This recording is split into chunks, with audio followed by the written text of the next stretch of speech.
안녕하십니까. 행복한 아침 이재용입니다. 안녕하세요. 정예인입니다. 새로운 한 주가 시작됐습니다. 오늘은 3월 6일 월요일이고요. 경칩입니다. 이제 봄이에요. 네, 그렇습니다. 이제 봄에 한 걸음씩 다가온다고 생각하니 기분도 참 설레는데요. 오늘 날씨 어떤지 구체적으로 들어보도록 하겠습니다. 박소연 기상캐스터, 안녕하세요. 네, 박소연입니다. 오늘은 절기상 경칩인데요. 경칩은 봄 기운이 완연해지면서 겨울잠을 자던 동물들이 깨어나는 시기라고 합니다. 절기답게 이번 주는 갈수록 포근해지겠습니다. 다만 15도 이상 크게 벌어지는 일교차에는 건강관리 잘 해주셔야겠습니다. 네, 그리고 날이 포근해지면서 미세먼지가 또 말썽이더라고요. 차단용 마스크도 잘 챙겨야 될 것 같습니다. 오늘 날씨 어떤지 이어서 전해주세요. 네, 월요일 출근길 교통안전에 주의하셔야겠습니다. 현재 전국에 짙은 안개가 껴 있는데요. 특히 전남 해안은 가시거리가 200m 미만까지 좁혀져 있습니다. 기온이 오르면서 안개는 점차 걷히겠고요. 전국에 높고 맑은 하늘 드러나겠습니다. 연일 미세먼지가 말썽입니다. 현재 경기와 전북에서 초미세먼지 주의보가 발효 중인데요. 오늘 중부와 전북은 종일 공기가 탁하겠고요. 남해안을 제외한 그 밖의 지역도 오전에는 먼지 수치가 높겠습니다. 전국에 건조특보가 계속되고 있는 가운데 산불 위기경보가 주의에서 경계로 상향됐습니다. 오후부터 영동 지방에는 강한 바람도 불 것으로 예상돼서 산불에 주의하셔야겠습니다. 이 시각 현재 기온 살펴보겠습니다. 서울은 2.3도, 대전은 영하 0.3도, 대구는 2도 가리키고 있습니다. 오늘 한낮에는 어제보다 더 포근할 텐데요. 서울은 16도, 광주는 19도, 부산은 17도가 예상됩니다. 다가오는 화요일과 목요일에는 중부지방 곳곳으로 비 소식 들어있고요. 당분간 예년 기온을 크게 웃돌겠습니다. 지금까지 날씨 전해드렸습니다.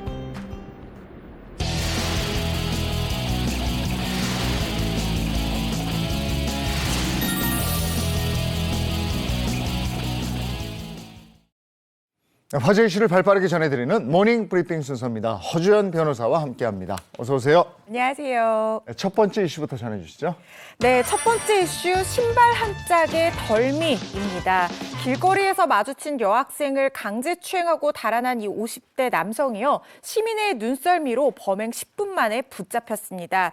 어제 청주 상당경찰서는 최근 강제추행 혐의로 구속한 이 59살 A씨를 검찰에 송치했다고 밝혔는데요.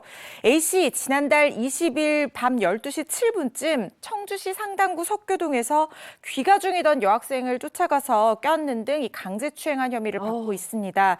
A씨 여학생이 거칠게 저항을 하니까 범행을 포기하고 현장에서 줄행랑을 쳤는데요. 신고를 받고 출동한 경찰이 여학생 진술에서 한 가지 특이한 점을 발견을 했습니다. 바로 이 가해자가 신발 한 짝이 벗겨진 채로 도망을 갔다는 점이었는데요. 경찰이 가해자의 인상착의를 이 주변 행인들에게 알리고 발견하면 신고해달라고 당부한 뒤에 추적에 나섰습니다. 그 신발 한 짝 두고 가는 거 신데렐라거든요. 다행히 그 신발 한 짝과 또 시민의 도움으로 빠르게 검거할 수 있었던 것 같아요. 신데렐라는 왕비가 됐는데 이 양반은 감옥 갔나? 그치, 잡혀야죠. 스릴러였던 것 같습니다. 사건 발생 불과 13분 뒤인 이 밤 12시 20분께 주변을 지나던 눈썰미 좋은 20대 남성 시민에 의해서 붙잡혔습니다.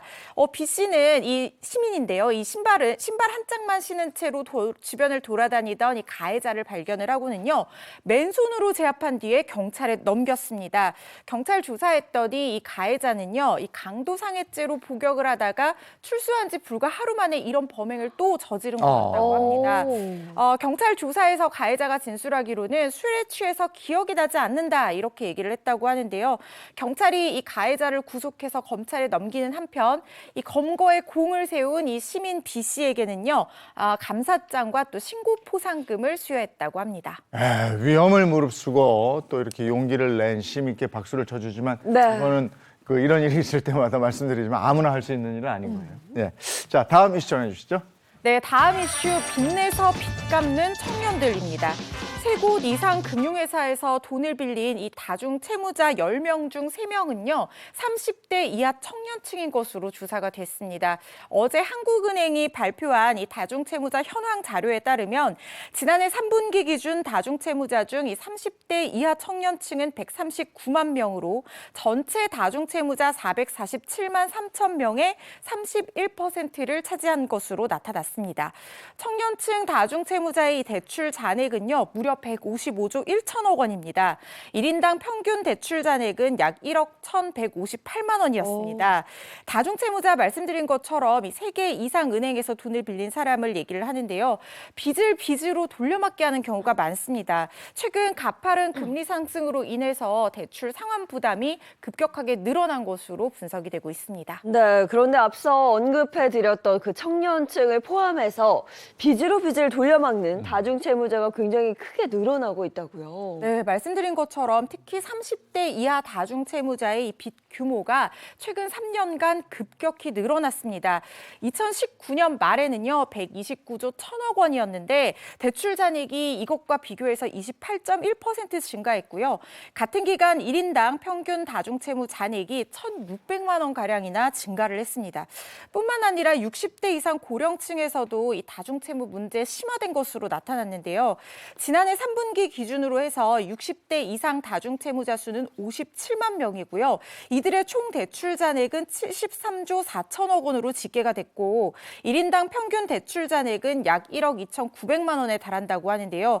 이 수치를 2019년 말과 비교를 해보면 60대 이상의 다중채무자는 27.2% 증가했고 전체 채무액은 19.2% 증가한 것으로 나타났습니다.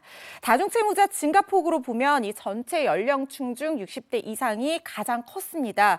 같은 기간 전체 다중채무자 수와 대출 잔액 비교를 하면요. 각각 5.9% 또 14.1% 늘어난 건데요. 30대 이하와 60대 이상 다중채무자 증가폭이 두드러진 것을 알 수 있습니다. 아마 진작에 돈을 빌려서 금리가 이렇게 높은 상황이 됐을 텐데 이렇게 금리가 높은 상황에서 다중채무자의 부담은 점점 증가할 텐데 정말 이게 걱정입니다. 이게 사회 문제가 될 수도 있으니까 대책도 있어야 될 것 같고 네. 말이죠. 다음 이슈 전해주시죠. 네, 세 번째 이슈 점심시간 논란입니다. 회사 점심시간에 집에서 휴식을 취한다는 이유로 상사에게 꾸지람을 들었다는 한 작성자의 사연이 지난 3일 온라인 게시판에 올라와서 누리꾼들 갑론을박이 뜨겁습니다. 어떤 제목이었냐면요. 직장 점심시간 때 집 가는 게 잘못된 것인가요? 라는 제목이었는데요. 본인을 30대 직장인이라고 밝힌 이 작성자는요. 자신이 다니는 직장 점심시간은 총 1시간 반인데 직원들은 구내식당에서 밥을 먹거나 각자 자유롭게 카페를 가고 휴식 시간을 가진다는 분위기라고 합니다. 그런데 작성자는요, 주로 같은 팀 동료들과 점심을 먹고 집에 간다고 합니다. 왜냐하면 자기 집이 회사에서 5분 거리에 떨어져 있고 본인은 집에서 휴식을 취하는 게 훨씬 더 편해서 그렇다고 하는데요. 그런데 이 사실을 알게 된 상사가 어느 날 작성자를 부르더니 감히 직장이 주는 점심시간에 어떻게 집에 가냐 하면서 구박을 했다고 합니다. 네. 황당했던 작성자는 아니 점심시간은 법적으로 주어진 자유시간이 아닌가요? 라고 반문을 했다고 하는데요. 상사가 작성자에게 너는 개념이 없다라고 하면서 자유시간은 맞지만 회사 분위기도 있고 거기에 맞춰야지 혼자서 마음대로 집에 가면 어떻게 하냐라고 하면서 꾸중을 했다고 하는데요. 작성자는 이게 진짜 맞는 것이냐, 직장 점심시간에 집에 가면 안 되는 것이냐, 상사 말 들으니까 굉장히 당황스러운데 어떻게 해야 되는 것이냐 질문을 던졌습니다. 이게 아무래도 의견이 좀 분분할 것 같긴 합니다. 누리꾼들의 반응은 어떤가요? 대다수 누리꾼은 직장 상사가 너무 과하게 네. 예민하게 굴고 있다 이런 반응이 많았습니다. 점심시간 법정 휴게 시간이고 그 시간에 뭘 하든 이 회사 업무에 지장만 주지 않으면 개인의 자유가 아니냐라고 하면서 상사가 참견할 권한까지는 없는 것 같다는 의견이 대다수였는데요. 또 이런 의견도 달렸습니다. 나도 회사 다니는데 집에서 5분 거리 있는 회사에 다닌다. 우리 회사 점심시간 1시간밖에 안 되는데 집에서 밥도 먹고 휴식 시간 가지고 오는데 우리 회사 아무렇지도 않게 생각하는데 그 회사 왜 그러냐 이런 의견도 있었습니다. 네. 하지만 일부 누리꾼들 중에는 글쓴이가 좀 잘못한 게 아니냐 이런 지적도 있었는데요. 외출할 때는 보통 회사에 보고 정도는 해야 정상인 것이 아니냐. 집에 가서 쉬는 것도 외출이다. 또 회사 분위기에 맞춰야 되는 것 아니냐. 이런 의견도 있었습니다. 이건 진짜 보는 시각에 따라서 좀 분분하겠네요. 근데 점심시간은 4시간 뭐 어디서 먹든 그죠? 그러니까요. 상관없지 글쎄. 않을까? 자, 모닝 브리핑 오늘 여기까지 하겠습니다. 허주연 변호사와 함께했습니다. 고맙습니다.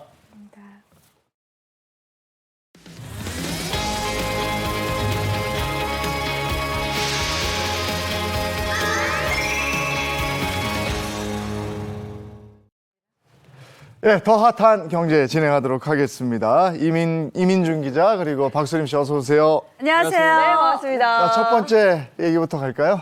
네, 오늘의 주제와 관련해서는 최근 이슈가 되고 있는 이 기술에 대한 이야기입니다. 혹시 인공지능 챗 GPT라고 들어보신 적 있으세요? 들어봤죠. 아유, 뭐 요즘 뭐. 오, 요즘 굉장히 화제가 된 챗봇이죠. 네, 그렇습니다. 이 한국은 물론이고요. 이 전 세계적으로 이 기술, 대화형 인공지능 기술이 요즘 화제가 되고 있는데 사실 이 챗 GPT 같은 경우는 지난해 11월 미국의 한 기업이 출시한 것이고요. 고도화된 자연어 처리 기술을 갖춘 것이 특징입니다.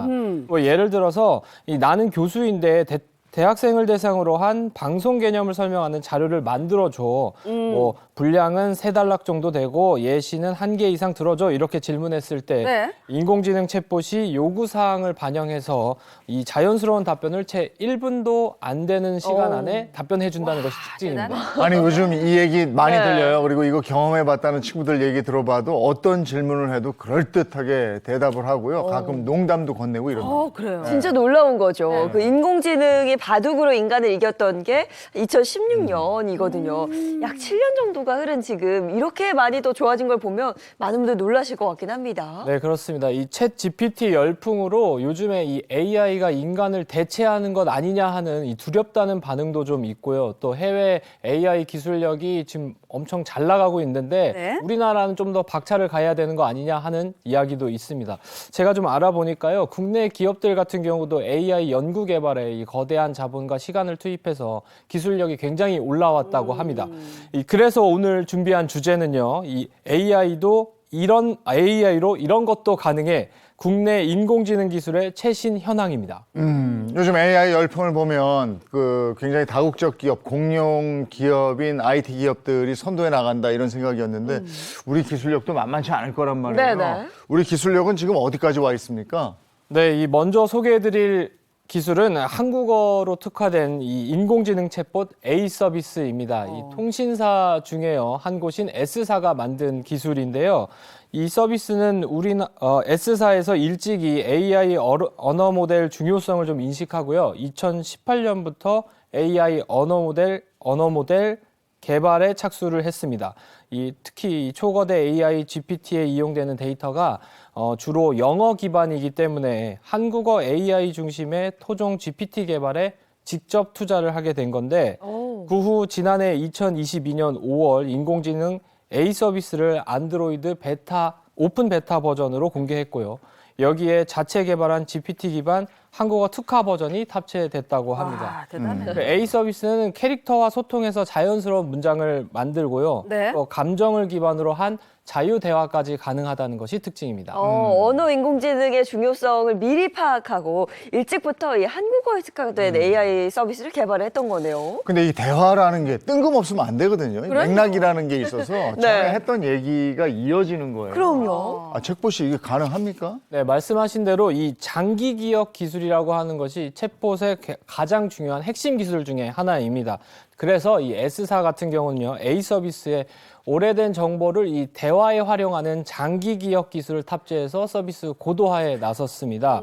이 만약 장기 기억 기술을 적용하면 사용자가 인공지능 챗봇에 뭐 오랜만에 지하철을 탔는데 환승하기 귀찮아 이런 식으로 말을 하면 너 원래 택시 타는 거 좋아하잖아 라면서 얘를 아는 거야. 과거에 대화했던 내용을 기억해서 답변해주는 방식입니다. 또 S사는요, 사진과 음성, 텍스트 등 복합적인 정보를 함께 이해하도록 하는 멀티모달 기술도 발전시킬 계획인데 이 멀티모달 기술을 적용하면 AI가 목소리나 제스처 또 생체 신호를 인식해서요 인간처럼 종합적으로 추론하고 더 친밀한 상호작용을 할 수 있게 해준다고 합니다. 와, 나를 기억해주는 AI가 생기는 거예요. 굉장히 신기할 것 같은데요. 예, 내 이성 친구에 대해서 얘기해줘. 너 너무 많이 사귀는 거 아니야? 이렇게, 너 양다리야. 그러면 안 돼. 이렇게 할 수 있는 거야. 나의 과거를 다 알고 있는 거야. 그렇죠. 그게 데이터베이스화돼 있어서 그 안에 들어가 있다.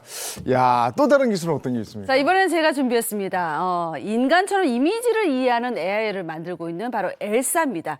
자, 엘사는 최근 서울대 AI 대학원과 미국의 이미지 플랫폼 기업이죠. S사와 손을 잡고 특별한 대회를 열었습니다. 자, 바로 사람이 시험을 쳐서 능력을 평가하듯이 AI의 능력을 평가하는 글로벌 AI 챌린지입니다. 평가 기준은요. 처음 본 이미지를 얼마나 정확하게 이해하고 설명하느냐 이건데 기간은 2월 1일부터 오는 4월 말까지 온라인으로 진행됩니다. 참가 대상은 전 세계 AI 연구자들 모두 누구든지 참가할 수 있습니다. 네, AI에게 텍스트를 이렇게 학습시키는 것보다 그림이나 사진을 이렇게 학습시키는 게 훨씬 더 어렵다고 하더라고요. 그럼요. 자, 이미지에 특화된 AI라는 건 마치 사람의 시각 인지 능력을 갖추는 것과 다름없다 이렇게 생각하시면 되는데요. 기술이 고도화돼서 이미지를 이해하고 텍스트로 설명하는 것까지 가능해지면 언젠가는 인간을 뛰어넘는 결과물을 낼 수도 있습니다. 예를 들어서 스마트 TV가 실시간으로 화면의 장면을 시청자에게 설명하는 것도 할 수 있고요. 또 CCTV 화면을 분석해서 범죄를 예방하는 것도 가능해집니다. 또 자율주행 기술이나 의사처럼 의료 데이터를 분석하는 등 우리 실생활에 직접적으로 도움을 주는 다양한 기술 개발로 이어질 수 있습니다. 이런 기술이 가능해지면 세계 인공지능 생태계에 큰 영향을 줄 것이다. 이렇게 기대를 하고 있는 거죠. AI 기술이라는 게 전에 우리가 체스를 이겼을 때 사람을 네. 바둑 이겼을 때 한번 정말 다들 놀랬고 들썩들썩했죠. 그다음에 요즘 이제 챗 GPT에 다시 한번 놀라는 거거든요. 근데 이제 좀 몇 년이 지나면 또 우리가 한번 놀래킬 만한 일이 일어날 텐데 네. 그럼요. 정말 이게 대단해요. 또 소개해 줄 게 또 있습니까? 네, 마지막으로 소개해드릴 기술은 이 화장품과 관련된 AI 기술입니다. 오. 인공지능 발전이 이 뷰티 업계에도 굉장히 영향을 미쳤는데요. 이 국내 화장품 기업이 인공지능 기술과 이 라이프 스타일을 접목시켜서 맞춤형 뷰티 서비스를 선보였습니다. 이 AI가 피부를 어떻게 측정하는지 한번 살펴보았는데 네. 이 방법은 의외로 간단합니다. 먼저 앱이나 웹사이트에서 휴대전화 카메라로 이 얼굴을 촬영한 뒤에 촬영하면 즉시 인공지능이 주름이나 색소 침착, 모공, 민감도 등 피부 상태를 분석해 줍니다. 야. 네, 이후 고객이 평소 피부 고민이나 생활 습관 관련된 설문에 응답을 마치면 네. 이 남은 건 AI 몫인데요. 이 AI는 앞서 쌓은 데이터를 분석해서요.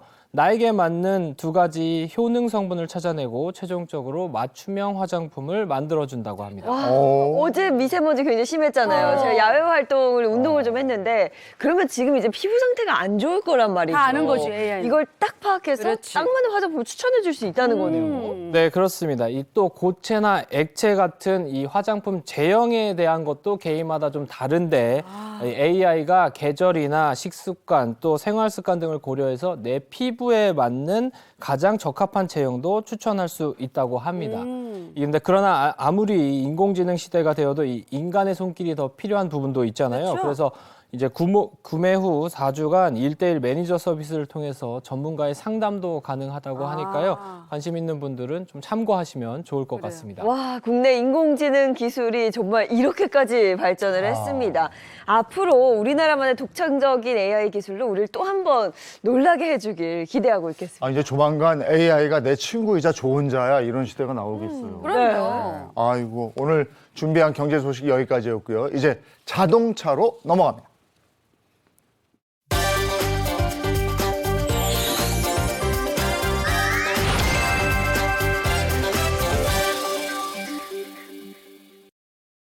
네, 자동차 관련 얘기 나누겠습니다. 이인철 변호사, 허주연 변호사입니다. 어서 오세요. 네, 반갑습니다. 네, 첫 번째 준비한 소식은요? 네, 최근 온라인을 뜨겁게 달군 핫한 동영상, 자동차 동영상을 준비했습니다. 네. 차차차 핫클릭입니다. 첫 번째 영상은요, 눈물로 구한 소중한 생명인데요. 이 다리 위를 지나던 한 운전자가 누군가가 난간을 넘어가는 모습을 발견하고요. 어머. 즉시 차량을 멈추고 생명을 구했다라는 이야기인데 와. 그 긴박했던 현장 블랙박스 영상으로 함께 보시죠. 차량을 보시면요, 다리 네. 위인데요. 우측에 보면 나옵니다. 저기 사람이 한 분 계신데 난간을 넘어가려고 남자분이 계십니다. 그래서 운전자가 빠르게 차를 멈추고요. 여자네, 여자분이. 시를 나갑니다. 또 운전자가 함께 시민들과 함께 소리를 질러서 이 시민들을 불러가지고 이 남성을 내려가는 걸 지켰고요. 그러면서 무사히 세 명이서 협력해서 구조할 수 있었다고 합니다. 진짜 아찔했던 순간이다. 뛰어내리면 강이잖아요. 그렇죠. 그러니까 운전자가 당장 달려가서 안 잡았다면 어떤 일이 벌어졌을까요? 정말 다행이에요. 예. 네. 그렇습니다. 이 자신을 동승자의 동생이라고 제보한 이 소개한 제보자인데요. 네. 이 당시 운전하던 매형이나 누나가 이 강에 뛰어내리려던 남성을 구조했다고 전했습니다. 이 또한 이 남성은 40대 정도로 보였는데 당시에 좀 술을 마신 것으로 보인다고 하였습니다. 남성이 극단적인 선택을 한 이유는 알려지지 않았지만 이 현장에 있는 사람들이 그의 힘든 마음을 좀 이렇게 위로해 줬고요. 119가 올 때까지 함께 옆에 있으면서 같이 울어줬다고 합니다. 아유. 눈물로도 위로받은 이 남성 같은 경우 더 이상 극단적인 선택을 하거나 또 위험한 행동을 하지 않았다고 하고요. 그러면서 무사히 한 생명을 구할 수 있었다. 현장에 있던 분들이 정말 대단한 일을 하셨습니다. 맞아요. 저렇게 시간을 벌어주는 게 굉장히 중요하다고 하더라고요. 음. 오베이 이야기인가요? 하여튼 어떤 영화를 보니까 네. 어떤 노인분이 이제 본인이 이제 극단적인 선택을 하려고 하는데 자꾸 이제 무슨 일이 생기는 거예요, 주변에서. 뭐 좀 도와주세요, 뭐 좀 도와주세요. 아유, 내일 하지, 이렇게 계속 시간을 끌다가 본인이 소중한 존재구나 이걸 깨달았다고 해요. 그래서 이렇게 충동과 실행까지 한 10분 정도 시간이 걸린다고 하거든요. 그러니까 혹시 주변에서 이렇게 이제 극단적인 선택을 고려한 사람한테는 주변에서 좀 따뜻하게 좀 격려를 했으면 좋겠어요. 그리고 본인도 아무리 힘들어도 주변에 이제 본인을 사랑하는 가족들이 있잖아요. 네. 가족들과 지인들을 생각하면서 이런 일을 절대로 하지 말고 어떤 어려움이 있으면 좀 극복할 수 있도록 노력을 좀 해주시기 바랍니다. 네, 그리고 우울감 등 말하기 어려운 고민이 있거나 또 주변에 이런 어려움을 겪는 가족 혹은 지인이 있다면 지금 아래 자막에 나가고 있죠. 자막으로 띄운 번호를 꼭 좀 기억해 주셨으면 합니다. 전국에 굉장히 많은 상담센터가 운영이 되고 있고요. 24시간 언제든 전화를 걸어서 도움을 청할 수 있습니다. 네, 이렇게 일촉즉발의 위기에 빠르게 대처한 운전자들 정말 고마운 분들이고요. 그리고 이 남성분도 용기 잃지 마시고 그럼요. 다시는 이런 일 안 했으면 좋겠습니다. 네. 예. 자, 다음 영상은요. 네, 다음 소개해드릴 영상은요. 여기서 싸우시면 안 돼요입니다. 아유, 어디 싸운 거야? 이 또. 많지 않은 커플이 싸워서는 안 되는 장소에서 싸움을 시작했는데 네. 어떤 모습인지 영상으로 함께 보시죠. 이른 새벽입니다. 이 어린이 보호구역에서 천천히 달리던 운전자가 네. 그런데 갑자기 뛰어오는 여성 때문에 차를 멈춥니다. 뭐야? 이어서요, 그 운전자 연인으로 보이는 남성도 곧 있으면 등장해가지고 싸우기 시작합니다. 이 운전자 차 앞에서 가로막고 도로에서- 다투던 커플이 이제는 차 옆으로 이동하는데 네. 하마터면 큰 사고로 벌어질 뻔했는데 도로에서 저게 무슨 짓이야? 그러니까. 다행히 시속 30km 이하로 주행하던 운전자가 빠르게 멈추면서 사고는 피할 수 있었다고 합니다. 관심 받으려고 저러는 건 아니잖아요. 그럼요. 그 싸우다가 어쩌다 보니까 도로로 나온 것 같은데 아이고. 도로에서 왜 싸워? 음. 집에 가서 싸우지. 에이. 그러니까요. 그 운전자도 굉장히 깜짝 놀라서 이 비상등을 켜고 나가가지고 커플에게 사과를 요구했는데 오히려 여성 같은 경우는 욕설을 하고요. 남성은 음주운전 아니냐면서 일종의 시비를 걸고 도망갔다고 합니다. 참. 문제는 끼리끼리는. 이 영상이 찍혔을 때가 지난 2014년인데 이 당시 제보자가 신고를 하려고 저장해놨던 영상을 최근에 정리하던 중에 아하. 발견했다고 합니다. 네. 이 운전자는요, 당시 경찰에 신고도 했고 이 커플의 신원도 파악했는데 주의만 주고 귀가 조치 시켰던 걸로 기억한다고 합니다. 그러면서 제보자는 이렇게 만취해서 도로로 뛰어나온 커플을 좀 처벌할 수 없는지 궁금하다면서 의견을 남겼습니다. 이거 법적으로 좀 따져봐야 될 것 같은데요. 처벌할 수는 없는 건가요, 정말? 일단 이 사건 2014년에 벌어졌기 때문에 적용할 수 있는 혐의에 따라서 공소시효가 문제가 될 것 같아요. 그런데 교통방해를 유발한 걸로 보이기 때문에 일반 교통방해죄를 적용할 수 있다고 하면 공소시효가 10년이거든요. 그래서 아직까지 처벌 가능성은 남아 있을 걸로 보입니다. 이렇게 고의로 이렇게 차도에 뛰어들어서 뭔가 문제를 발생시켰다. 이런 경우에는 여러 가지 상황에 따라서 적용할 수 있는 혐의들 고려를 해볼 수가 있을 것 같은데 보험 사기 목적으로 이렇게 뛰어들어서 일부러 부딪힌 부딪히는 경우 있어요. 그렇죠. 그럼 보험 사기죄 적용이 될 수 있을 것이고 뭐 운전자 협박할 목적이라고 하면 협박죄, 또 만약에 부딪혀서 차가 부서졌다고 하면 재물손괴죄, 말씀드린 일반교통 방해죄 같은 것들 검토를 해볼 수가 있을 것 같은데요. 근데 지금 죄가 문제가 아니라 저러다가 진짜 생명이 위험할 수 있어요. 그럼요. 정말 주의할 점이 이렇게 홧김에 도로에 뛰어드는 위험한 행동하면 내 생명뿐만 아니라 운전자도 위험해질 수 있거든요. 예전에는 이렇게 해서 사고가 나면은 운전자들이 일부 과실을 묻는 그런 경우가 많았는데 요즘에는 운전자가 속도도 잘 지키고 전방 주시 의무도 다 이행했는데 어쩔 수 없이 이렇게 됐다. 예를 들면 무단횡단하다가 이렇게 사고가 났다. 그래서 사망까지 하게 되더라도 운전자한테 무죄를 선고한 그런 판례들 많아지고 있거든요. 정말 조심하셔야겠습니다. 아니, 애인끼리나 아니면 부부가요. 운전하고 가다가 도로에서 행패를 부리는 일이 있어요. 네. 그 안에서 꼭 싸워, 차 안에서. 그렇지. 그러다가 그냥 팍 세워요. 그리고 내려! 뭐 이런 거 있어요. 있어. 그거 갑자기 얼마나 위험한데. 네. 근데 이번 사건 같은 경우에도 이거 9년 전이잖아요. 네. 아까 공소시효 10년이라고 그러셨잖아요. 이거 진짜 가서 이 사람들 잡으면 벌 받을 수 있는 거예요. 그죠? 네, 조심하시기 바랍니다. 다른 사람 피해가 가잖아요. 맞아. 자, 다음 영상은요? 네, 다음으로 소개해드릴 영상은 게임이 아니라 현실이죠입니다. 이 마치 레이싱 게임의 한 장면이 떠오르게 하는 일이 현실에서도 벌어졌는데 어떤 일인지 영상으로 함께 보시죠. 이 호남 고속도로에서 주행하던 블랙박스 운전자 차량입니다. 이 3차로로 달리고 있는데 왼편에 보시면 이 화물 트럭이 하나 나오는데 갑자기 이렇게 어머머, 다 열렸다. 뭐야? 예, 덮개가 열리면서 도로에 짐이 열려버렸어. 우르르 어머. 쏟아지고 맙니다. 이 위험해. 화물차 내부 적재함에 결박고리가 풀리면서 적재물이 쏟아진 것으로 추정되고 있는데 이 누리꾼들은 이 무슨 아이템을 던지는 게임의 한 장면인 줄 알았다면서 아이고. 대형 사고로 이어질 수도 그럼요. 있었다면서 놀랍다는 반응을 진짜 보였습니다. 놀랬겠다. 아유, 저 진짜 큰일 날 뻔했네요. 그런데 대형 화물차 덮개가 열려서 물건이 이런 적재물이 쏟아지는 이런 건 사고가 자주 일어나지 않나요? 그렇습니다. 이 바로 며칠 전이죠. 이 천안 논산 고속도로에서도 비슷한 사고가 발생을 했습니다. 네. 이 당시 사고가 일어났던 고속도로 영상을 보시면요, 저렇게 지금 차량이 길게 줄지어서 꼼짝도 못하고 있는데요. 이 화물 트럭에서 맥주 상자 200여 개가 한꺼번에 쏟아지는 사고가 일어났기 때문입니다. 이 맥주 박스 수백 개랑 깨진 병 조각이 나뒹굴고 이 도로가 순식간에 아수라장으로 변했는데 다행히 인명 피해나 다친 사람은 없었지만 이 유리 파편 때문에 승용차 한 대랑 화물차 4대가 타이어 파손이 그럴 수 났고요. 있겠네. 차량 정체도 4시간 가까이 이어졌다고 합니다. 아까 도로 마비돼 있었던 거 있죠. 꽉 막혀 있었던 네. 거. 저것도 바로 화물차 덮개가 열려서 저렇게 차가 막히게 된 거죠? 네, 그렇습니다. 이 경찰 관계자에 따르면요, 당시 맥주를 실었던 화물차가 천천히 가는 앞차를 비껴가려다가 무게가 한쪽으로 쏠린 것으로 보인다고 합니다. 그러면서 이 화물차의 윙바디, 즉 그 날개형 덮개를 뚫고서 적재물이 도로 위로 쏟아진 것으로 보인다고 전했습니다. 이런 사고가 꽤 자주 벌어지곤 하는데요. 지나가던 시민들이 이제 물건 줍는 걸 도와주면서 네. 이거 맞아. 화제가 되는 경우도 있었어요. 그 지난해 맥주병 쏟아가지고 시민들이 그거 도와줬었는데. 그쵸. 근데 문제는 이게 똑같은 사고를 또 냈답니다, 이 운전자가. 근데 이거 반복되면은 이건 실수가 아니고 이 시민들의 도움에만 기댈 수는 없는 거 아닙니까? 맞아. 저 고속도로가 밀렸는데 한 몇 시간 밀렸을 거예요. 아마 기다리면 사람들이 뚜껑 열렸을 겁니다.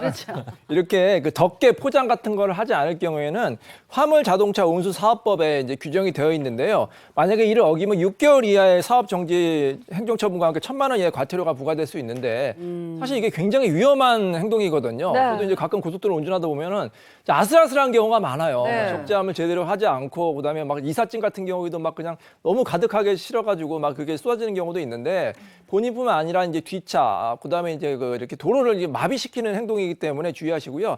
좀 귀찮더라도 이 화물차 기사분들이 굉장히 귀찮거나 아니면 업무 효율성 때문에 이거만 안 해도 되지 이렇게 생각하시는데 절대 그러시면 안 된다는 거 꼭 기억하시기 바랍니다. 아니, 이게 아차 실수거든요. 그럼요. 아차하면 저런 큰 사고가 날 수 있으니까 더 주의를 좀 해주셨으면 좋겠어요. 네. 다음 영상은요? 네, 마지막 영상은요, 땅 위를 달리는 슈퍼맨입니다. 슈퍼맨? 이 하늘을 나는 슈퍼맨이 아닌 땅 위를 달리는 슈퍼맨이 등장했는데요. 어떤 이야기인지 영상으로 함께 보시죠.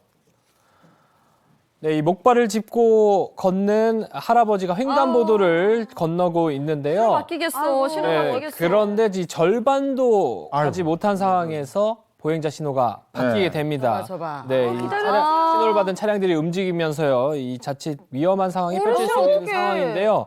이럴 때 한 남성이 저렇게 지금 횡단보도로 나타나더니 할아버지를 업고 진짜 그러고 슈퍼맨이네. 나서 이 횡단보도를 빠르게 달리는데 결국 할아버지는 남성 덕분에 무사히 길을 건널 수 있었다고 합니다. 망토 못 봤어요? 망토를 집에 두고 왔는데 망토만 둘렀으면 완전 슈퍼맨이고 마스크 썼으면 아이언맨이야.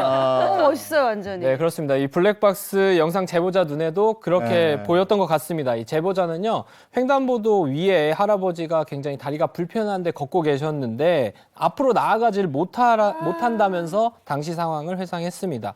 그러던 중에요, 이 오토바이 운전자가 달려와서 할아버지를 오토바이 업고 운전자. 뛰는 것을 목격하게 된 겁니다. 이 제보자는요, 굉장히 기분 좋은 광경을 봤다고 하고요. 다음번에는 본인도 한번 슈퍼맨이 돼보겠다라고 훈훈한 후기를 전했습니다. 이 영상을 보고 따뜻함을 느낀 또 누군가가 또 누군가의 슈퍼맨이 되죠. 맞아요. 네. 진짜 슈퍼맨의 모습이었어요. 번쩍 없고 딱 나왔죠. 그러게 말이에요. 네. 자, 오늘 자동차 관련 얘기는 여기까지 하고요. 이번에 우리 주변에서 일어나는 사건, 사고를 법의 관점으로 풀어보겠습니다. 그 법이 알고 싶다.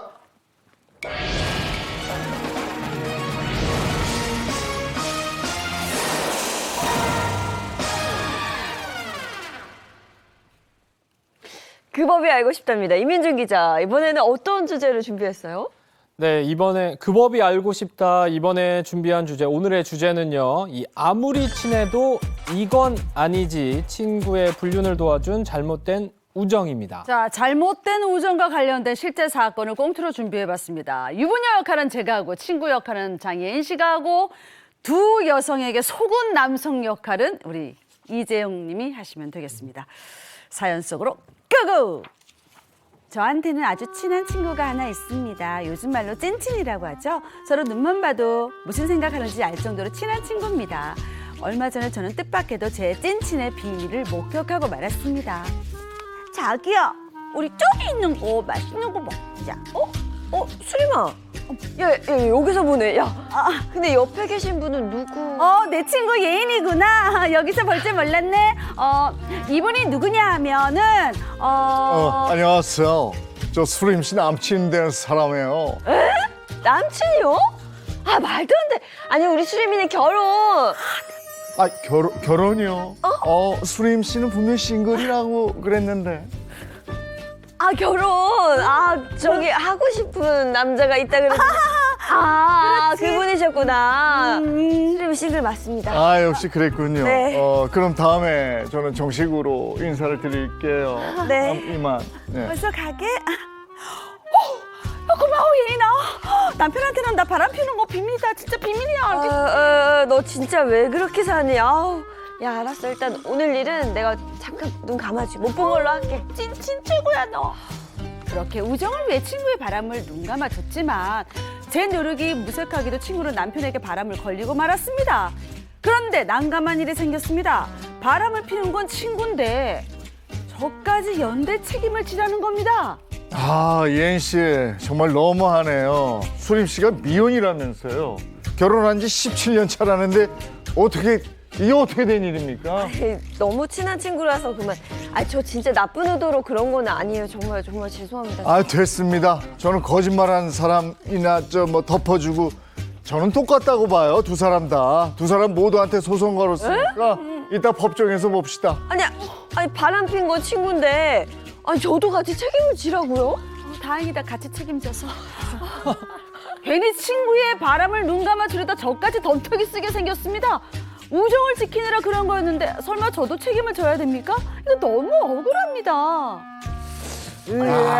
같이 가자 친구야. 이건 아니지 않아요? 같이 가자 불륜을 친구야. 덮어주려고 그런 거예요. 그러다가 이제 큰일 생겼는데 이게 어떻게 된 일입니까? 네, 이 우정이란 이름이 잘못 사용된 두 친구의 사연입니다. 이 사건은요, 지난 2020년에 발생했는데요. 이 30대 여성 A 씨는 가정이 있는 유부녀지만 이혼했다라고 거짓말하고 또래 남성과 교제를 시작했습니다. 이런 A 씨의 이런 행각 같은 경우는 이 불륜남이나 그녀의 남편도 모두 모르고 있었는데 오직 친한 친구인 B 씨만 이 사실을 알고 있었다고 합니다. 네, 일단 친구의 불륜을 비밀을 지켜준 건데, 근데 어쩌다가 친구만 이 사실을 알게 된 거예요? 네, 이 친구에게만 이 사실을 털어놓은 계기가 있는데요. 네. 이 A 씨가 만나는 남성 C 씨가 이 A 씨의 행동에 좀 미심쩍어서 이 A 씨가 실제 이혼했는지에 대한 의심을 갖게 된 겁니다. 그래서 A 씨에게 이 이혼 사실을 증명할 수 있는 서류를 보여달라고 이제 요구를 했던 거고, 남성의 요구에 다급해진 이 A 씨가 친한 친구였던 B 씨에게 도움을 청하면서 이 모든 걸 털어놓은 겁니다. 그러면서 친구에게 가짜 가족 관계 증명서를 좀 만들어달라 이렇게 부탁을 한 겁니다. 불륜 때문에 가족관계 증명서까지 가짜로 만들려고 했다. 근데 그 친구가 거기에 동의를 해줬다 이거잖아요. 그렇습니다. 이 B 씨 같은 경우가 친구의 이 제안에 수락을 한 겁니다. 네. 이 두 사람이 또 역할도 좀 달랐는데요. 먼저 이 친구 B 씨 같은 경우는 이 자신의 가족관계 증명서에 그걸 스캔하고 해당 파일에 A 씨 및 부모, 자녀의 인적 사항을 기재해서 가짜 서류를 만들었습니다. 그 후 A 씨는 이 메신저를 통해서요, 위조된 증명서 이미지를 C 씨, 남성인 이 C 씨에게 보낸 겁니다. 물론 이렇게 이제 가짜 서류를 만드는 거나 또 위조한 서류를 보내는 것도 불법인데, 하지만 이들이 만든 가짜 서류를 본 이 남성 같은 경우는 그 사실을 진짜라고 믿게 믿죠. 됐고요. A 씨와 부적절한 관계를 계속 이어나가게 됐습니다. 아니 이거 진짜 범죄인데. 범죄죠. 여기까지 갔으면 이거 너무 간 건데. 그러니까요. 야 이거까지 위조했어요. 근데 우리가 다 알고 있는 게 있잖아요. 꼬리가 길면 잡힌다. 네, 밟히고. 잡히게 되게 있거든요. 잡혔을 것 같은데요. 네, 그렇습니다. 이 A 씨의 대범한 행각은 결국 그녀를 미심쩍어 했던 그 남자가 있었습니다. 바로 이 남편인데, 남편이 눈치를 채면서 A 씨의 불륜 사실이 드러나게 됐습니다. 이 남편은요, A 씨에게 이혼 소송을 제기했고요. 또 남편으로부터 이 A 씨가 이혼했다는 사실을 속였다는 거를 알게 된 이 내연남 같은 경우도 그 사실을 알게 됐습니다. 그래서 이 내연남 같은 경우도 A 씨를 경찰에 고소하면서 사건이 새로운 국면을 맞게 됐습니다.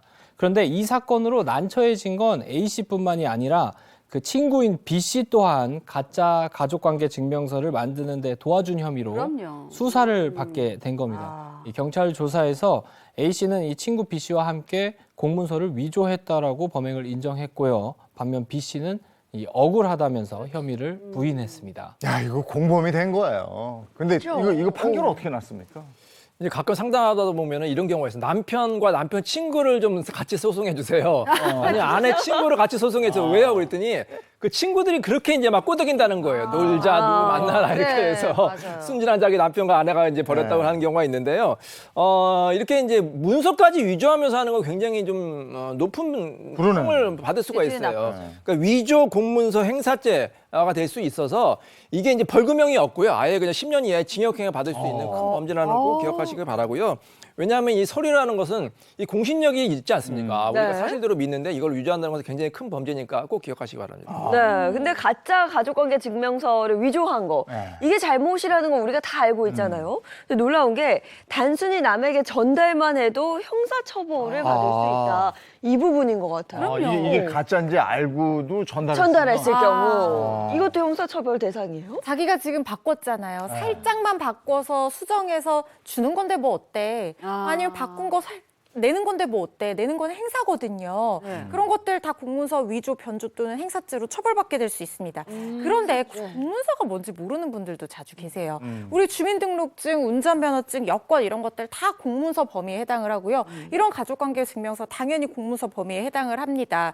그런데 친하게 지내는 사람이 요거 살짝 컴퓨터 작업해서 조금만 바꿔주면 어떨까? 이렇게 얘기하면은 대수롭지 않게 생각하고 나 컴퓨터 잘하니까 해가지고 바꿔주잖아요. 그게 그냥 범죄 범죄 행위가 되는 거예요. 정말 주의하셔야 됩니다. 또 어떤 경우 있냐면요. 주민등록등본이나 운전면허증 같은 경우에 유효기간이 있어요. 네. 그런데 다시 발급받기 귀찮고 갱신하기 귀찮아서 아 요거 내 건데 뭐 내가 살짝 바꾸는 건데 뭐 어때? 이것도 다 범죄에 해당을 할 수 있는 거예요. 그리고 미성년자들 술 마시러 가려고 막 친구 주민등록증 이렇게 바꾸고 이런 것들도 다 범죄 행위거든요. 정말 이렇게 하시면 안 됩니다. 네. 주의하셔야 돼요. 다행이다. 저는 컴퓨터 같은 거 못해가지고 위조 이런 거 몰라요.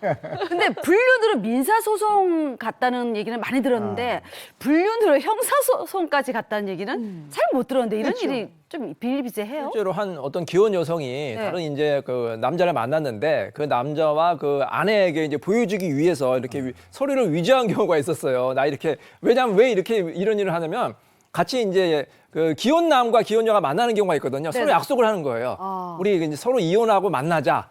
근데 이제 한 커플은 이혼을 했는데 다른 커플은 이혼을 아직 안 한 거예요. 그러니까 계속해서 독점을 할 거 아닙니까? 네. 그래서 이제 서류를 위조하는 경우가 있거든요. 아까 말씀하신 대로 이제 공문서 위조하고 위조 공문서 행사죄로 이제 처벌을 받았는데 이 여성이 징역 4개월에 집행유예 1년, 40시간의 정신심리치료 강의 수강까지 받았으니까 이런 것도 절대 해서는 안 되는 행동이라는 거 아시기 바랍니다. 네. 그런가 하면 잘못된 우정이 아니라 최근엔 어긋난 모정이 드러난 그런 사건도 있었죠. 네, 그렇습니다. 최근 이 병역 면탈자들이 이 허위 내전증 진단을 받으면서 병역을 피해가거나 이 면제받는 이런 사실이 밝혀지면서 논란이 됐었는데 공범 중에 이 병역 면탈자들의 어머니들이 포함되어 있다는 이야기가 밝혀지면서 굉장히 더 큰 충격을 안겼습니다. 에휴, 어머니가 병역 비리를 도왔다는 거 아니에요. 어떻게 그럴 수 있어.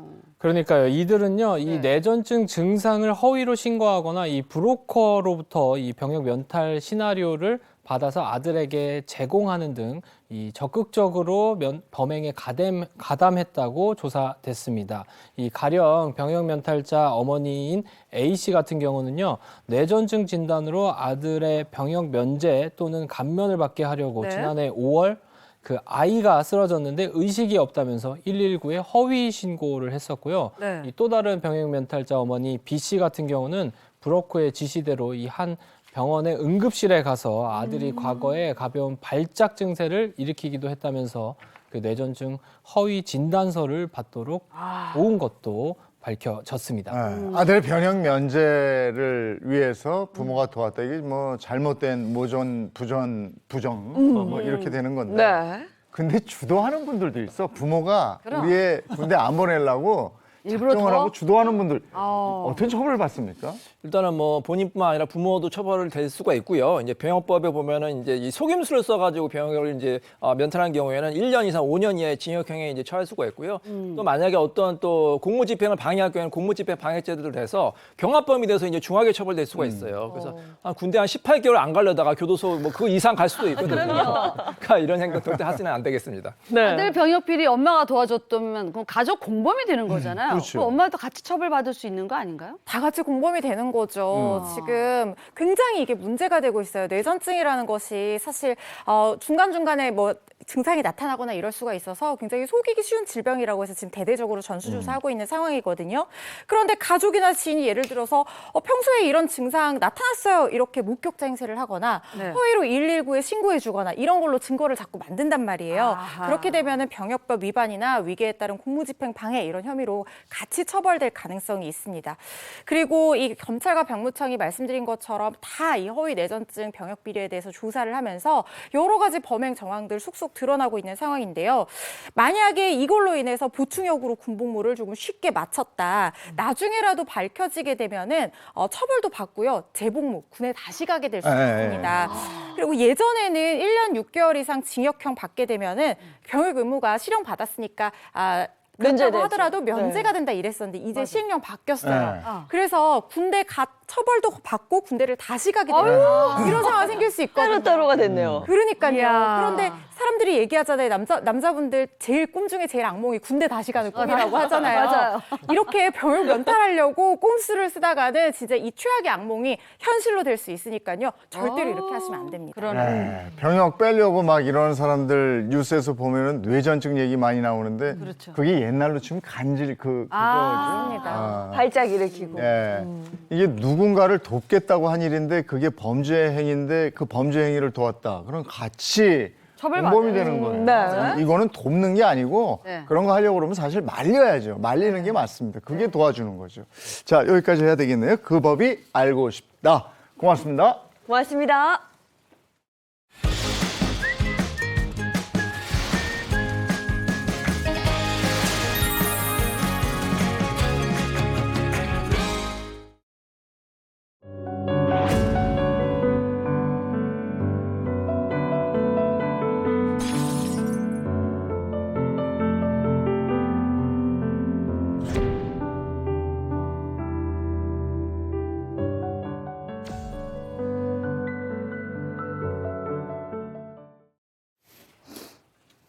살면서 겪게 되는 모든 고민을 속 시원하게 해결해 드리겠습니다. 용한 상담소 이호선 전문가와 함께합니다. 어서 오세요. 안녕하세요. 반갑습니다. 네, 반갑습니다. 자, 오늘 상담소에서 이야기 나눌 오늘의 주제는요. 내 인생에 태클을 걸지 마. 나를 불행하게 하는 사람들입니다. 사람마다 뭐 행복의 이유가 다 다른 것처럼 불행을 느끼는 이유도 천차만별일 것 같은데요. 뭐 직장 스트레스, 가족 간의 갈등, 뭐 다양한 요인이 있을 거라고 봅니다. 여러분은 살면서 내가 이것 때문에 참 불행하다 이렇게 느꼈던 그런 경험들이 좀 있을까요? 저는 직장 스트레스가 좀 있었어요. 전 직장에서. 전 직장 여긴 아니죠. 네. 다행이네요. 말년에 좀 스트레스가 있었습니다. 아니 그냥 그 스트레스라고 생각하지 난 불행하다 이런 생각은 안 하지 않아요. 저는 행복하지 않다, 불행하다는 이 단어를 별로 좋아하지 않기 때문에 그냥 난 좀 운이 없네. 뭐 복권 긁었는데 꽝이야. 좀 운이 없네 이러지. 저는 불행하다 생각을 해본 적은 없어요. 아니, 옆에서 보면 불행하다는 생각을 한 번도 안 해보신 분처럼 보여요, 실제로. 에너지가 워낙 좋아서. 네, 그건 그래. 네, 자, 사람마다 스트레스를 느끼는 원인은 다양하지만 스트레스를 잘 다스리는 방법을 모르시는 분들도 많이 계실 것 같습니다. 그래서 여러분의 질문에 빠르게 답변해드리는 속전속결 상담소. 오늘은 어떤 사연이 도착했는지 이어서 한번 알아보도록 하죠. 자, 오늘도 제가 사연을 읽어드리겠습니다. 안녕하세요. 저는 40대 후반 여자입니다. 남편에게는 고등학생 아들을 키우는 아는 형이 있어요. 근데 그분이 집안 인테리어 공사한다면서 2달 정도만 저희 집으로 아들을 보내겠다는 겁니다. 공사하면 시끄러워서 공부가 안 된다나 뭐라나요. 근데 더 황당한 건 남편이 알겠다고 오케이 이랬대요. 저희는 중학생 딸 2을 키우고 있거든요. 한참 감수성 예민할 텐데 어떻게 모르는 남학생이랑 한 집에서 살아요. 근데 남편은 저한테 사람이 그렇게 야박해서 쓰냐? 베풀고 살아야 남들도 우리를 돕지. 이러면서 죽어도 자기 말이 맞대요. 남의 자식 챙길 줄만 알지 자기 자식은 챙길 줄 모르는 저희 남편. 이런 상황에서 저는 어떻게 하면 좋을까요? 이건 상황이 집에 저 중학생 딸이 2이 있는 이건 아니잖아요. 고등학생 남학생을 2달 들인다. 근데 이게 또 남편이 흔쾌히 그냥 네, 이거는 아내 입장에서 엄청난 스트레스긴 하죠. 당연하죠. 이건 부탁을 하는 것도 들어주는 것도 이건 참 어려운 일일 것 같은데요. 아니 저는 이 집 사정은 둘째치고 그 아들 2달 동안 남의 집에 맡기는 그 지인 누굽니까? 나도 궁금해. 저는 납득이 안 돼요. 아니 그것도 사유가 집에 인테리어를 한다고 부부가 살 공간 어디로 갈 거 아니에요. 근데 그 장소에 아들은 못 갑니까? 더군다나 그러네. 딸 2이 있어가지고 더군다나 남의 집에 2달씩이나 그 눈칫밥을 애를 왜 먹이냐고요. 네. 저는 이 도대체 제가 볼 때는 그 지인이 제가 볼 땐 제일 이상한 사람이고요. 이 남편 만만치 않습니다. 네. 아니 그거 연락 서로 간에 뭐 얘기하더라도 또 받을 것도 있고 안 받을 것도 있지 그 상황에 휴머니즘이 있는 건 좋은데 딸들은 어떻게 하고 배우자도 반대하고 온 가족이 다 불편한 상황인데 심지어 시어머니 오셔도 집에서 편안하게 옷 못 입고 있습니다. 근데 남자아이가 더군다나 고등학생 아이가 중학생 딸 2과 함께 있어야 되는데 이거 만만한 일 아니거든요.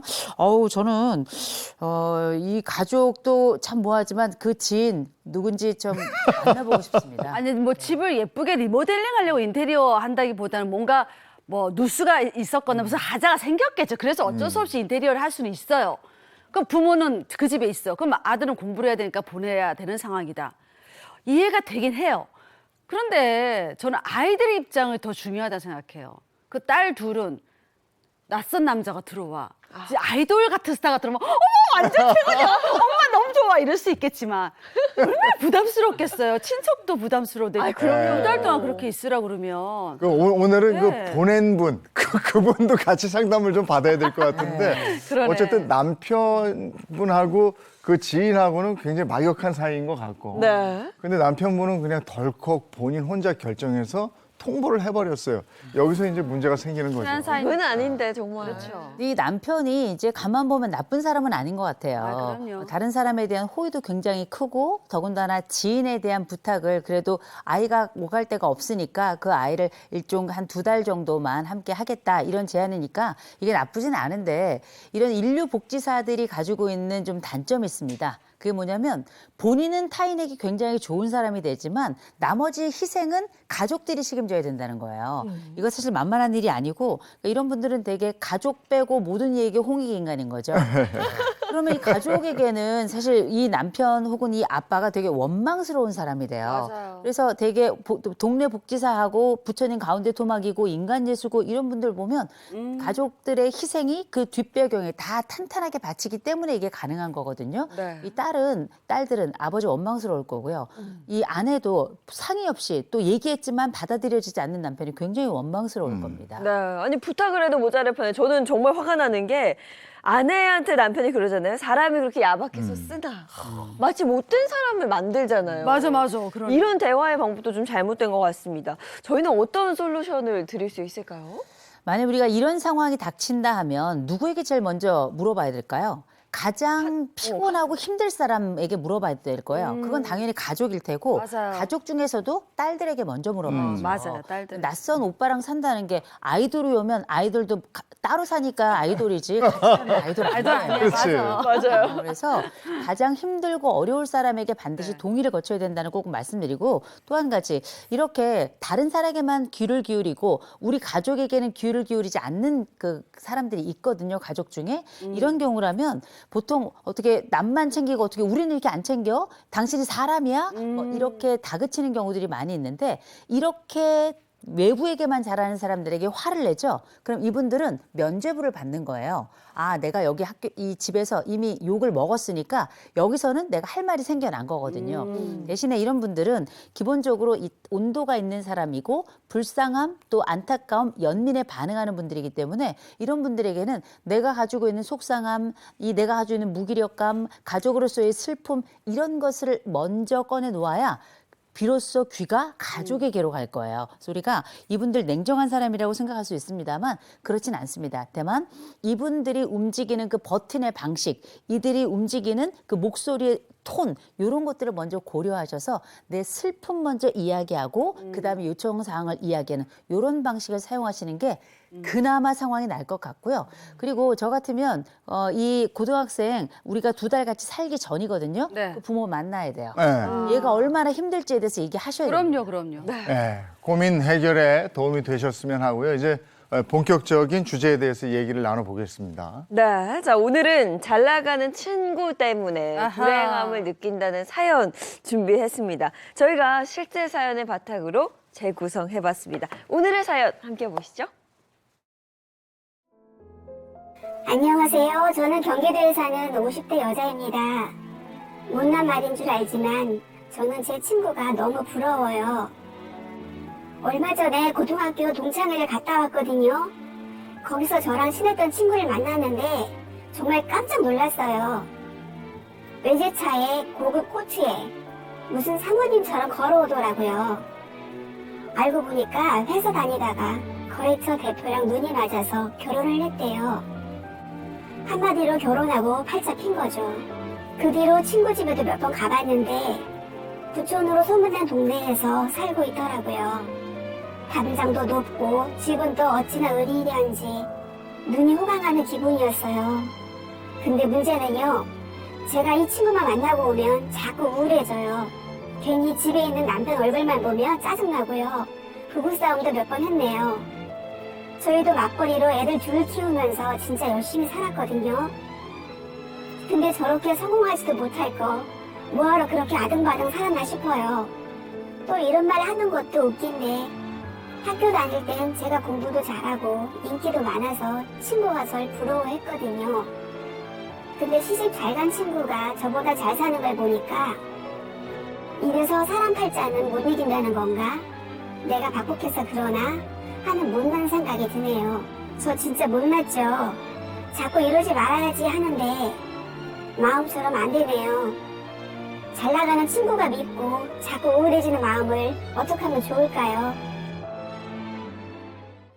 아무리 친한 친구라도 어떻게 보면 또 경쟁자예요. 그러네요. 맞아요. 너 시집 잘 갔다, 너 장가 잘 갔다, 야, 너 건물 멋진 거 샀구나 해도 속으로는 이게 마냥 축하해 주고 싶지만은 않아. 네, 그런 게 또 그렇죠. 있죠. 지금 이 사연에 나온 사연자분도 그걸 좀 느끼는 것 같아요. 특히나 상황이 좀 역전이 됐거든요. 분명 학교 다닐 때는 친구가 나를 부러워했었는데 네.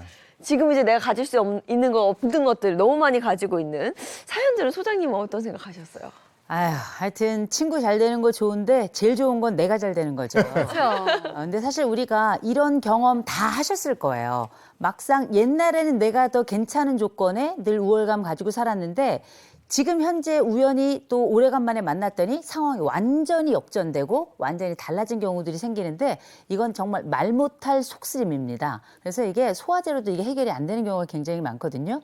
누구나 경험하는 이 속상하지만 말할 수 없는 이 상황에 대해서 우리 하나씩 좀 풀어가 보죠. 그러니까 TV에 나오는 나랑 상관없는 그런 막 재벌들이 집을 몇 채를 갖고 있다, 호화롭게 살고 있다 그러면 오 이러고 말지. 그걸 막 시기하고 막 이러진 않잖아요. 근데 네. 내 친구였다 과거에 나보다 더 못 나갔던 친구, 나를 부러워했던 친구가 지금 막 역전돼 잘 되고 있으면 배가 너무 아파. 속이 너무 쓰려. 그러니까요. 사촌이 땅을 사면 그렇게 배가 아프다던데. 그렇죠. 이게 참 사람 마음이 좀 간사한 것 같습니다. 축하는 못 해줄지언정 이게 너무 배가 아프고 막 잘 안 됐으면 좋겠고 막 이런 사람이 마음이 어쩔 수 없어. 드는 거죠. 아니, 괴로워지죠. 난그잘 된 거 보면, 야, 쟤 옛날에 어땠는지 알아? 빨리 깎아내리고. 야, 쟤 옛날 내 밑에 있었어. 아, 그거 분발하시지. 네. 그리고 동창회 갔다 오면 또 그렇게 기분 나빠서 들어올 때가 있고 이러는데 보자고요. 하나씩 한번 보자고요. 네. 결혼 잘한 친구가 너무 미워요. 미워요. 잘난 친구 극복하기보다도 인정해라. 아 인정해요, 인정해라. 이게 왜냐하면 극복이 불가능해요. 지금 시점에 어떻게 갑자기 손바닥 뒤집듯 우리의 환경과 그 결과물을 바꿀 수가 없는 거거든요. 사실 우리가 아까 잠깐 얘기 나왔습니다만 사연자도 말씀하시잖아요. 이게 운 좋은 사람은 이길 수가 없다. 이런 얘기를 하는데 노력한 사람보다 운 좋은 사람을 이길 수 없다 뭐 이런 얘기를 합니다만 그 얘기는 뭐냐면 지금 내가 처한 상황, 나 열심히 살았는데 나의 노력이 더 허무해진 것 같고 누군가는 한 번의 행운으로 뭔가를 얻은 것 같아서 내가 가지고 있는 이 모든 것들이 다 작게 느껴지고 참 허무하게 느껴지는 경우들이 굉장히 많이 있습니다만 뭐 부러우면 진다 그러잖아요. 그렇게 따지면 우리 다 진 겁니다. 아 그럼. 진 거라서 돌이킬 수 없는 건 돌이킬 수 없는 거예요. 그렇다고 내가 지금 내 남편하고 이혼하고 재혼을 할 것도 아니고 또 내가 재혼한다고 하더라도 그런 사람을 만날 가능성도 없는 것 같고요. 또 내가 가지고 있는 것들을 해치고 싶은 생각도 우리는 없습니다. 네. 그러면 지금 우리가 힘들어하는 이유는 원인을 바꾸는 게 아니라 사실 결과를 바꾸고 싶어서 하는 그 마음이고 이 부러움을 없애는 노력이라는 건 인류에서 단 한 번도 달라진 적이 없는 결과라는 거 말씀드립니다. 그러니까 사연자는 부럽다는 수준을 넘어서 그 친구가 너무 밉다고 했잖아요. 근데 너무 잘 나가니까 어떻게든 역전할 수 있을 것 같은 생각이 또 드는데도 그건 극복할 수가 없는 거예요. 그렇죠. 따라갈 수 없다 이거. 네네. 그리고 뭔가 예상을 하고 있었다면 충격이 덜했을 텐데 전혀 예상을 못 하고 있었어요. 깜짝 놀랐어. 너무 화려하게 친구가 탁 등장하니까 네. 이거 아닌데 뭔가 이게 충격이 좀 더 큰 것 같아요. 우리가 다른 건 잘 모르겠는데요. 한 가지는 분명하죠. 이놈의 동창회를 나가야 되나 말아야 되나. 말아야 돼. 동창회 나가면 그렇게 온갖 집안에는 보석 다 치르고 오는 아이들 굉장히 많고요. 네. 잘난 척할 거리를 미리 공부하고 오는 것 같아요. 그런 경우들이 많이 있어서 그 사람들이 보여주는 게 다가 아니라는 거 먼저 좀 말씀을 드리고요. 그럼에도 불구하고 그렇게 한껏 나도 차리고 나갔는데 가면 비교가 될 수밖에 없습니다. 또 미처 예상하지 못했던 건 나보다 못했다고 생각했던 그 친구가 치고 올라온 그 느낌은 나보다 늘 잘났던 애는 그러겠거니 해요. 그런데 나보다 조금 못나고 내가 늘 승리했다고 생각하고 내 밑이라고 생각했던 그 상황이 그 세월 사이에 뒤집힌 경우는 내가 받는 타격은 몇 배 이상입니다. 그래서 되게 처참하게 진 느낌들 많이 받거든요. 한 가지 분명한 건 있습니다. 이럴 때 내 속마음은 어떤 거냐. 첫째, 나는 늘 쟤를 이겨왔기 때문에 한 번도 얘에게 질 거라고는 상상을 못했기 때문에 충격이 더 큰 게 하나 있었고요. 두 번째로는 오히려 오랫동안 공부도 잘하고 또 열심히 노력해온 내가 상황을 보자면 누릴 자격이 더 있다라고 보는 거죠. 저 우연에 기댄 사람이 아니라 노력한 내가 소득을 얻고 결과가 더 좋은 게 맞다고 생각을 하는 거고요. 그러면서 이 사람 마음속에 있는 우리 사례자 마음속에 있는 건 뭐냐면 이 우월의 그림자, 내가 가지고 있던 우월의 기억을 놓을 수가 없는 겁니다. 우월의 기억을 놓을 수 없는 사람이 가지고 있는 이 처참한 그 감정은 누구나 경험했지만 그 상황은 마치 지옥을 겪는 느낌이라서 잠시 동안이지만 굉장히 견디기 어려운 상황일 겁니다. 근데 이제 이게 불똥이 남편한테 튈 거란 말이에요. 튀지. 내가 남편 잘못 만나서 아유. 내 팔자가 이렇게 됐구나라고 생각하면 그 남편은 뭐냔 말이에요. 그때부터 이제 싸움 시작인데. 사실. 근데 그 남편은 그런 얘기를 들으면 마음이 더 무겁거든. 맞아. 이러고 침잠할 수밖에 없어요. 동창회 나가기 전에는 이 부부 멀쩡했잖아요. 동창회 갔다 와서 괜히 남편 한 보는 거야.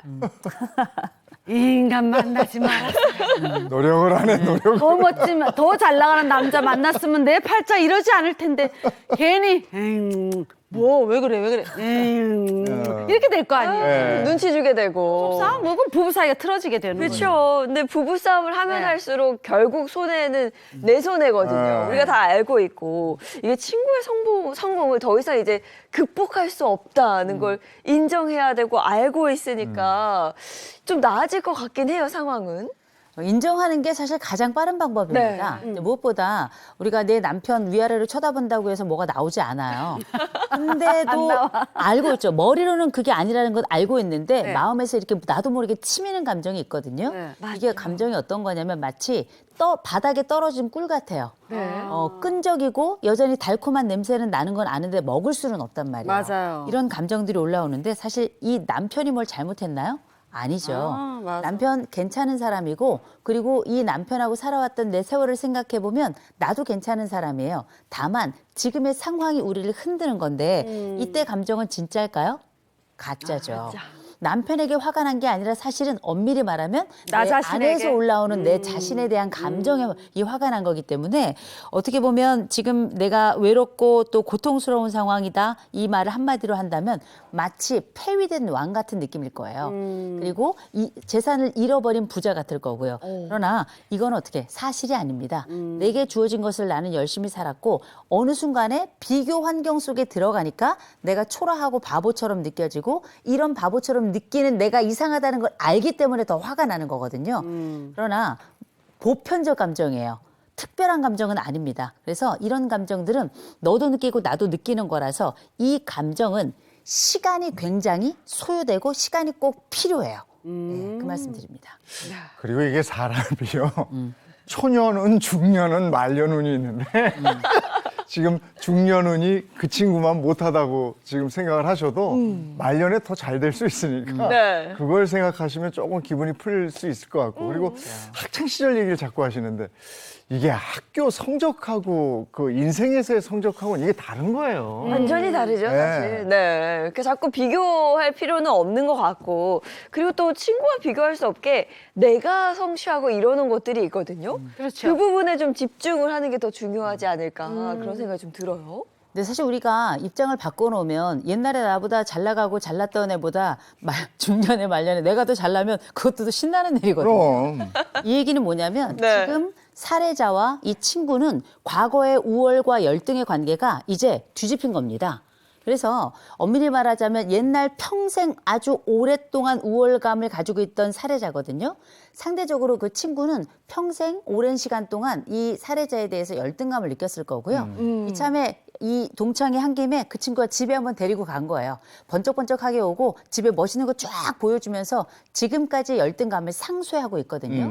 그러면서 이 사례자는 지금 우월감을 늘 느끼던 것을 이번에 사실상 굉장히 올라오는 질투와 화나는 감정을 통해서 값을 치른 거예요. 그러니 이 친구들은 둘 다 지금은 쌤쌤입니다.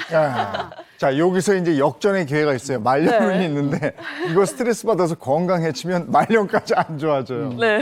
이거 극복해야 됩니다. 네. 자, 다음 거 볼게요. 두 번째. 친구를 6개월 정도 만나지 마라. 만나지 마라. 맞아요. 이럴 때는 안 보는 게 상책일 수도 있어요. 그러면 네. 이게 만나서 내가 계속 우울감을 느끼는 친구들이 있어요. 그래. 그 친구를 굳이 만나는 분들 계신데요. 그렇게 만나면 내가 내 감정을 잘 컨트롤하고 그 감정 안 들킬 것 같으세요? 눈빛으로 들키고 고갯짓으로 몸짓으로 모든 것으로 내 부러움이건 불편함이건 우울이건 다 들키게 돼 있습니다. 근데 이런 감정이 나를 짓누르고 오히려 관계에 악영향을 미칠 것 같고 들킬 것 같으면 그것마저도 자존심 상하는 거거든요. 그럴 때는 아예 거리를 좀 두시고 시간을 두세요. 제가 여기 지금 6개월이라고 말씀드렸습니다만 당분간 내 마음이 정리되는 순간까지 그 간격을 두어서 김을 빼라는 거예요. 김 빼기 작전 굉장히 중요하거든요. 그래서 당분간 만나지 마시고 다만 그 친구에게 대해서 생각해야 될 부분이 있습니다. 그 없는 그 사이의 공간을 통해서 그 친구는 나에게 무슨 죄를 졌나. 이 친구가 진 죄가 있어요. 내 자격지심을 건드린 죄. 넌 나에게 모욕감을 줬거든요. 수치심을 준 거. 근데 객관적으로 보면 지금 나오는 이 사례자의 얘기를 들어보면 그 친구는 장신구를 걸치고 집을 보여준 거 말고는 아무것도 한 게 없어요. 그건 100% 내 자격지심이란 얘기거든요. 그래서 일단 우월감의 값은 어쨌든 나의 부러움으로 치렀으니 당분간 마음이 정리될 때까지는 이런저런 핑계 대시고 조금 거리를 두세요. 그러니까 지금 사연 보내주신 분은 과거에 본인이 지금 이 친구를 보다 더 잘 나가고 그때 우월했었잖아요. 네. 그 우월감을 지금 이 역전한 이 친구가 지금 누리고 있구나 이런 생각하면 더 마음이 훨씬 편하다 이 말씀이시죠. 이혜성 교수님 얘기하셨지만 쌤쌤 된 거예요, 지금. 근데 똑같아졌어? 쌤쌤 되려고 지금 자기 집에 데려간 거예요. 그렇죠. 이제 그걸 인정하면 마음이 오히려 편해질 텐데. 그리고 지금 당장은 친구를 만나봐야 막 요동칩니다. 마음이 부럽기도 하고 내가 더 물렁물렁 잘 나갔었는데. 꿀렁꿀렁. 그러니까 아예 안 보는 게 그게 최선인 것 같긴 해요.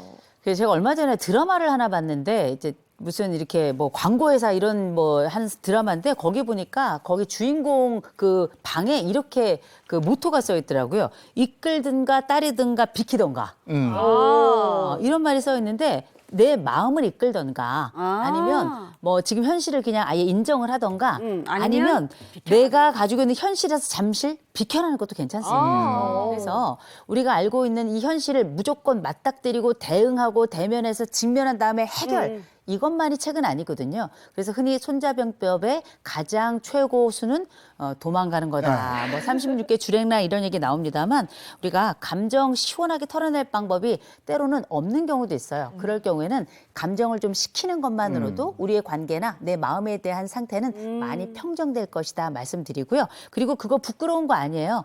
나도 그렇고 너도 그렇고 인류가 다 이런 부러움 속에서 한 번쯤은 엎어치고 매치고 다 하는 거거든요. 그럼요. 그러면서 우리는 또 한 번 성장한다 생각하시면 좋을 것 같습니다. 시간이 약인 경우가 많아요. 맞아요. 그 대중가요에도 있잖아요. 세월이 약이겠지요. 너무 옛날 노래 아니에요? 저는 잘 모르는 노래여서. 그분은 아시죠? 왜 이렇게 기억나죠? 진짜 그런 것 같아요. 그러니까 아예 친구를 만나지 마라가 아니라 좀 마음이 진정되고 난 다음 그 6개월이든 1년이든 그 뒤에는 친구를 그때는 허심탄회하게 만날 수도 있잖아요. 그렇죠? 그래서 우리가 지금 이 친구를 만났는데 몇 번 그 친구도 자랑은 하겠죠. 근데 이번 조금 지나고 나서 봤더니 그 친구가 옛날이나 지금이나 나를 대하는 태도가 비슷하다.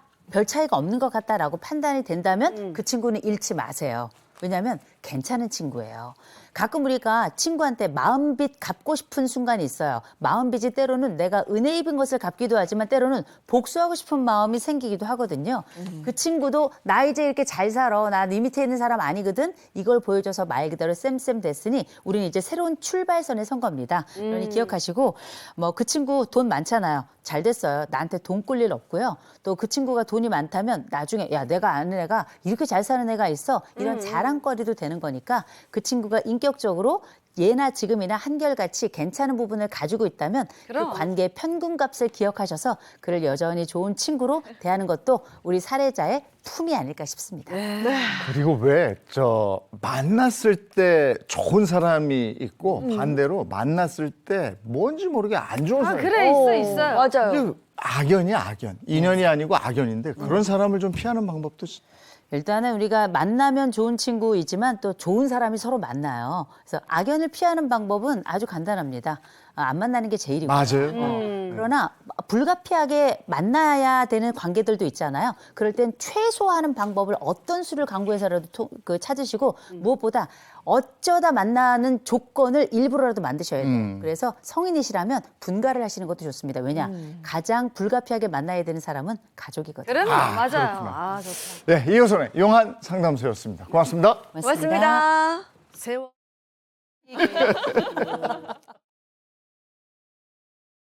경칩이 되고 보니까 아무리 추운 겨울이라도 봄은 온다. 네. 이런 얘기가 또 떠올라요. 결국 다 지나가는구나 뭐 이런 생각도 듭니다. 세월이 오늘의 주제곡은 그걸로 하겠습니다. 오늘도 행복한 하루 보내시고요. 저희는 내일 아침 7시 30분에 돌아오겠습니다. 행복한 아침, 행복한 하루 되십시오. 고맙습니다. 고맙습니다.